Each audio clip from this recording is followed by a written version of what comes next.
ఏదైతే కొన్ని సంవత్సరాల నుంచి మన తెలుగు సినిమాకి బొమ్మ చూపించిన ఐ బొమ్మ అనేది ఒకటి ఉందో ఆ దరిద్రం ఇప్పటితో అయితే పోయింది. కానీ దానికంటే పెద్ద దరిద్రం ఏముందంటే సోషల్ మీడియాలో వచ్చే నెగిటివిటీ. అంటే లెజెండరీ యాక్టర్స్ దగ్గర నుంచి ఇప్పుడిప్పుడే ఎదుగుదామని వస్తున్న ప్రతి యాక్టర్ మీద కూడా సోషల్ మీడియాలో విపరీతమైన నెగిటివిటీ. అది కొంతమందికి ఎంత, ఇప్పుడు నాలాంటి వాడు మీరు చేశారనుకో నాకు పెద్ద బాధ ఏమి ఉండదు, నేను మా ఇంట్లో అమ్మా నాన్నలకు నేను చెప్పుకోగలను, అవేం పర్లేదు నేను చూసుకుంటాను. కానీ కొంతమంది, అందరికీ అలా ఉండదు. కొంతమంది వాళ్ళ పేరెంట్స్ సెన్సిటివ్ అయి ఉండొచ్చు, ఆ పర్టికులర్ యాక్టర్ సెన్సిటివ్ అయి ఉండొచ్చు. అలా ట్రోల్ చేయడం వల్ల వాళ్ళు మనస్తాపానికి గురైపోయి ఖచ్చితంగా వాళ్ళు చేసే ప్రాజెక్టుల విషయంలో కానీ వాళ్ళు చేసే పనుల విషయంలో కానీ వెనకపడుతూ ఉంటారు. అది మీరు గమనించాలి. నేను ఓన్లీ ఏదో చిన్న చిన్న వాళ్ళ గురించి చెప్పట్లేదు.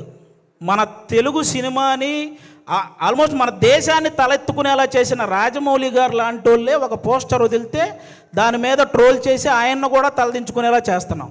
అరే, ఒక అనుకున్న ఈవెంట్లో అనుకున్న టైం ప్రకారం ఒక గ్లిమ్స్ ప్లే అవ్వలేదని ఎమోషనల్ అయ్యాడు. అంటే ఆయనకు ఆ సినిమా పట్ల ఉన్న హార్డ్ వర్క్ గురించి, ఆయనకు ఆ సినిమా పట్ల ఉన్న డెడికేషన్ గురించి మనం హ్యాట్స్ ఆఫ్ చెప్పాల్సింది పోయి అందులో కూడా ఏవో కారణాలు వెతుక్కొని ఎలాగోలాగో ట్రోల్ చేయాలి. అక్కడ తప్పు జరగలేదు అసలు. ఆయన బేసిక్గా నాకు రామాయణం మహాభారతం అంటే చాలా ఇష్టం అని చెప్పిన వ్యక్తి. అలాంటి వ్యక్తి ఎవరైనా రాముడి గురించి నాకు తీసే అవకాశం వచ్చిందని చెప్పిన వ్యక్తి. ఆయన ఆ రోజు హనుమంతుడి మీద అలిగాడే కానీ అవమానించలేదు. ఇది ఒక్కటి అందరూ గుర్తుపెట్టుకోవాలని నేను మనస్ఫూర్తిగా కోరుకుంటాను. ఒకరు కాదు, సినిమా కోసం ఎన్టీఆర్ గారు సన్నబడితే ఆయన మీద ట్రోలింగ్, మన బాలకృష్ణ గారు మాట్లాడితే ట్రోలింగ్, అల్లు అర్జున్ గారు నవ్వితే ట్రోలింగ్, సాయి ధర్మతేజ్ గారు యాక్సిడెంట్ అయ్యి ఆయనకు మాట్లాడడానికి ఇబ్బందిగా ఉంటే దాని మీద కూడా ట్రోలింగ్. అరే, మనం బయట దేశాలకు వెళ్తే జస్ట్ మనం బాహుబలి అంటే కానీ ఓ మీరు ఇండియనా అనే పరిస్థితి ఉండదు. అలాంటి ప్రభాస్ గారి లుక్స్ మీద ట్రోలింగ్, రామ్ చరణ్ గారి చికిరి చికిరి అనే సాంగ్ పక్క దేశాల వాళ్ళు కూడా రీల్ చేస్తున్నారు. అలాంటి ఆ స్టెప్పుల మీద ఇక్కడ ట్రోలింగ్. ఒకరు కాదు, విజయ్ దేవరకొండ గారి మీద మన ఇండస్ట్రీ వాళ్ళే ట్రోలింగ్. అంటే ఒక వ్యక్తి ఇంకా అంతకు మించి ట్రోలింగ్, అంత మానసికంగా ఒక వ్యక్తిని కుంగదేయాల్సిన పనే ఉంది.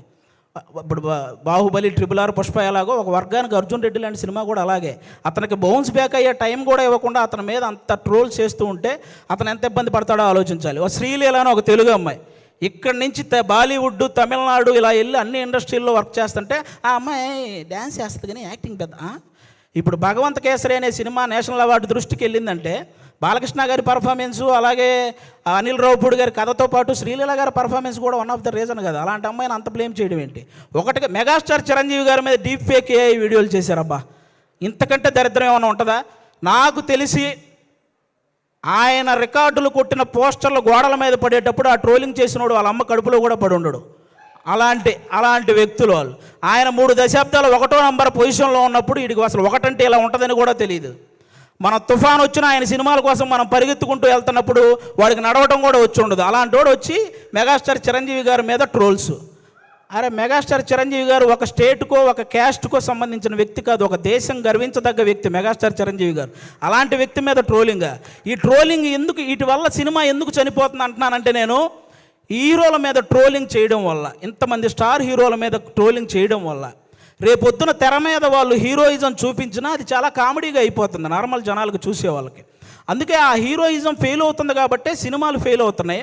అరే, 100 కోట్లు ఖర్చు పెడుతున్న ప్రొడ్యూసర్లు ఒక పక్క ఒక సినిమా హిట్ అయితే ఇంటికెళ్ళి మా అమ్మ నాన్నకు చెప్పుకుంటామని వెయిట్ చేస్తున్న డైరెక్టర్లు, ఒక సక్సెస్ వస్తే కానీ ఇంకో సినిమాలో మళ్ళీ కంటిన్యూ చేయరు అని ఆశపడే టెక్నీషియన్స్, అరే ఫ్యామిలీస్ని వదిలేసి అభిమానుల కోసం హిట్ ఇవ్వాలని చెప్పి కష్టపడుతున్న హీరోలు, ఒక సినిమా హిట్ అయితేనే జీతం పెరుగుతుందనే ఆశించే సినిమా కార్మికులు, ఇంతమంది కష్టాన్ని ఒక చిన్న నెగిటివిటీ ట్రోలింగ్తో మీరు కంప్లీట్గా దాన్ని చంపేస్తున్నారు. ఒక్కరు కాదండి, అసలు ట్రోలింగ్ అంటే ఇప్పుడు మీరు బ్రహ్మానందం గారి రియాక్షన్స్తో మీరు ట్రోల్ చేస్తారు, అవి మేము కూడా నవ్వుకుంటాం, అందరూ నవ్వుకుంటారు.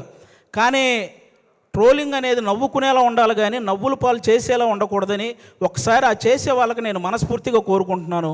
అలా ఇంకెప్పుడూ కూడా ఇంతమంది లెజెండ్స్ ఎంతో సాధించి ఇక్కడ వరకు వచ్చారు, వాళ్ళని అంత ఈజీగా నెగిటివ్ చేసే ప్రయత్నం చేయకండి అని వన్స్ అగైన్ నేను మనస్ఫూర్తిగా కోరుకుంటున్నాను.